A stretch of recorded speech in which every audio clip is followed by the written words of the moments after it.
Hello guys, hello, this is for Libra. Okay, Libra. Welcome para dito sa mga lahat ng Libra na nanonood sa aking channel. Welcome guys.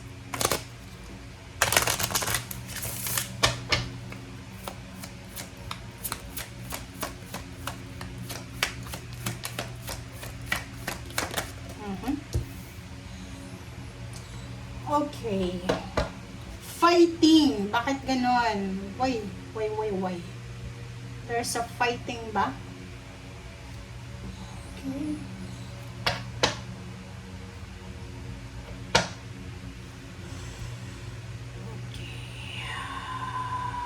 Wait lang guys. Okay. So, fighting. First card natin. Libra. Fighting. Lumabas yan kahapon sa ibang zodiac sign. Maybe Aries. So, nakikita ko sa'yo dito, family siya. Family. Oh. Sinasabi ng bara sa'yo dito na may mga Libra na kailangan nyo daw na ipaglaban. Kailangan nyo ipaglaban ang love life nyo. Kailangan nyo ipaglaban kung ano yung nagpapasaya sa inyo. Okay? Sinasabi ng bara sa'yo dito na blessings, kung may asawa ka, legal, or may kalibin kayo, possible na makatanggap kayo ng biyaya, like BB, bagong bahay, financial help, or kaano man siya. So, sinasabi ng bara sa'yo dito na, halimbawa lang to, Libra, halimbawa lang, buntis ka, or lalaki ka nakabuntis ka, and yung love life nyo na to ay against yung both in-laws. Dito sinasabi ng barahan na kailangan na isipin mo na yung baby na yan, blessing yan, okay? And kahit walang may gusto dyan, like for example, ayaw ng in-laws mo, ayaw ng parents mo, ipaglaban mo daw. Yun yung sinasabi ng barahan sa'yo. Literal na ipaglaban guys ha. Okay.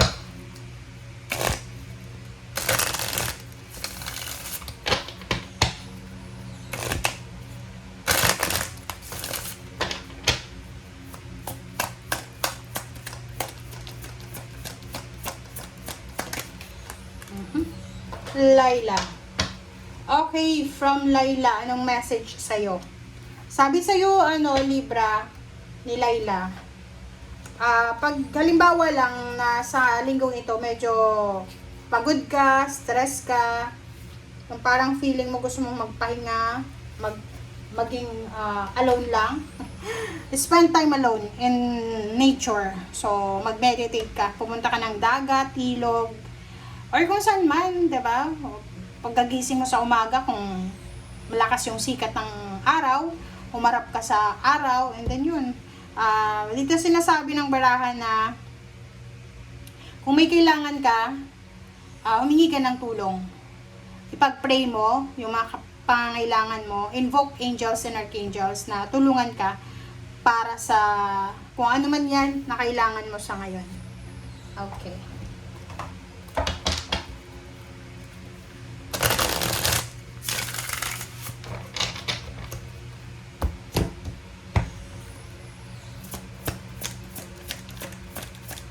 Libra.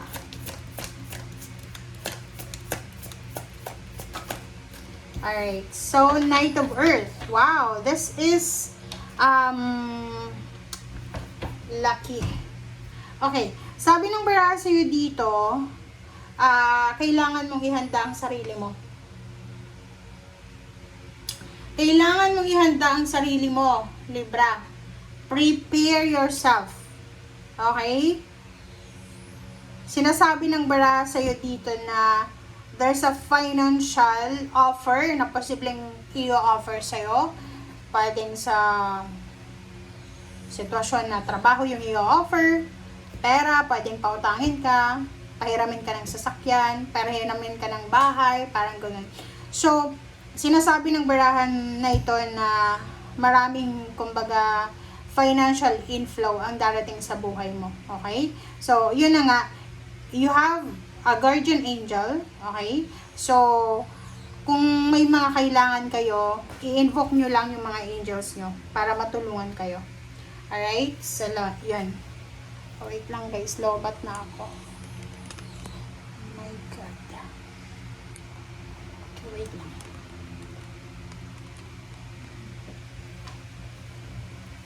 Okay, let's verify. Ba't kaya ganun? Ba't palaging ano? Okay.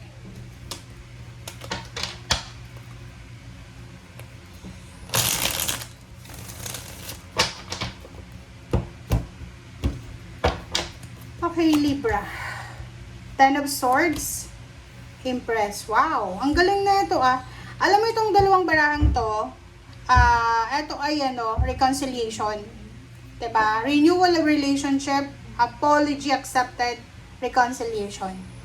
So, sinasabi ng baraha sa'yo na marami ka sigurong pinagdaanan na heartaches, especially family. Nag-away yung mga magkakamag-anak, magkakapatid, or kung sino man na nanakit sa'yo.